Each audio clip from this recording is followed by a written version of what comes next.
The scripture will be from the book of Exodus. At about this general time of the year, the celebration of Passover is held to commemorate the story of Exodus. This story is one telling of God's plan for his people, for the call to Pharaoh to free the Hebrews, of a mighty people brought down because they worshipped many gods and mistreated Israel, of the miracles that saved Moses' people. We begin the Exodus with an enslaved people who have no hope of freedom.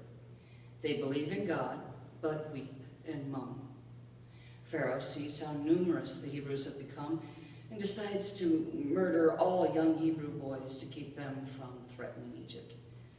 Moses' birth and the story of his salvation show us that God had a purpose in allowing Moses to be found by the Egyptian princess. Moses is raised in the home of Pharaoh, and God calls him to become the leader of the Hebrew. Moses speaks to Pharaoh in the name of God. When Moses tells the Pharaoh that he must let the Hebrews go, time after time Pharaoh refuses. Because he refuses, God lets loose his judgment, and the chain of consequences is released. The plagues of poisoned water, dead fish, frogs, flies, gnats, locusts, dead animals, boils, hail, and darkness come, and yet Pharaoh is still only willing to let the men, just the men, go out into the desert, but only so far that he could still see them, and that the Pharaoh could still see them and know that they couldn't escape. Because the Pharaoh still refuses the Hebrews the freedom to leave Egypt, God commands Moses to go back to them once again and say, "Let my people go." Exodus 12:21. Then Moses called all the elders of Israel and said to them, "Select lambs for yourselves according to your families, and kill the Passover lamb. Take a bunch of hyssop and dip it in the blood which is in the basin, and touch the lintel and the doorposts with the blood which is in the basin. And none of you shall go out the door of his house until the morning. For the Lord will pass through to slay the Egyptians, and when he sees the blood on the lintel and on the doorposts, the Lord will pass over the door and will not allow the destroyer to enter your houses to slay it." This is the power of God. He controls the fates of those that obey and those who do not. He slays all who stand against his people, but he does this only after offering many warnings and opportunities to submit. His compassion is as great as his power.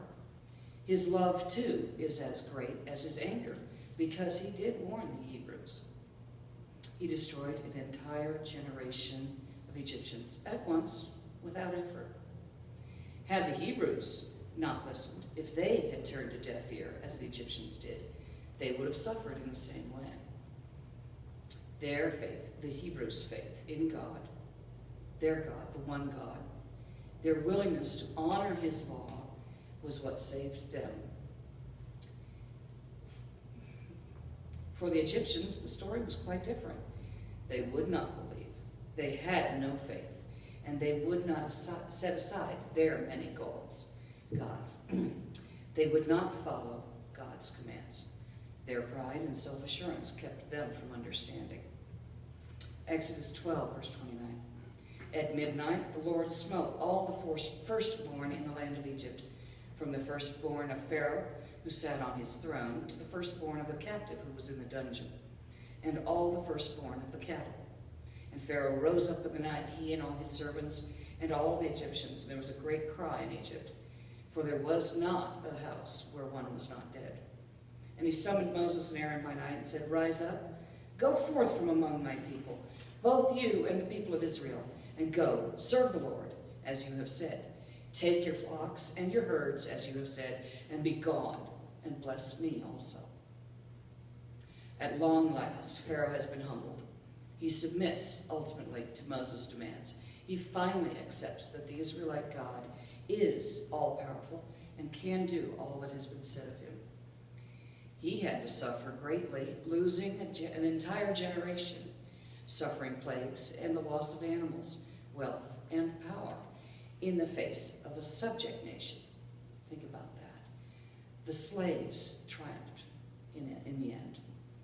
So why do we Christians still tell the story of Passover? We're not Israelite, we're not Jews, and there's more than 2,000 years between us. We tell the story to remember the role obedience and faith play in our lives. We tell the story to remember God's power and how we could suffer for disobeying, or we may be released from slavery by obeying his law. I feel that in my own life, the plagues I suffered for not seeking God's leadership were the failed relationships, sorrows, loss of jobs, home and family, and being left with insecurity and fear. My moaning is the worry and doubt that wake me up at 3 a.m.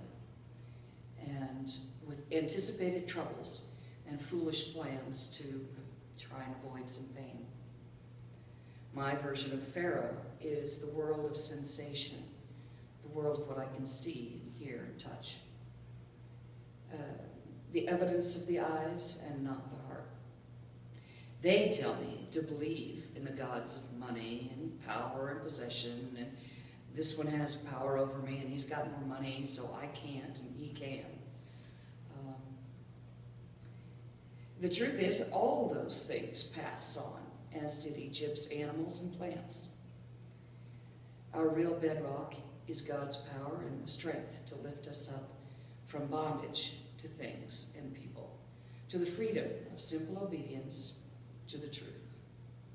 My wealth is not in the ransomed gold of Egypt, but the ransomed heart that finds peace in just letting go.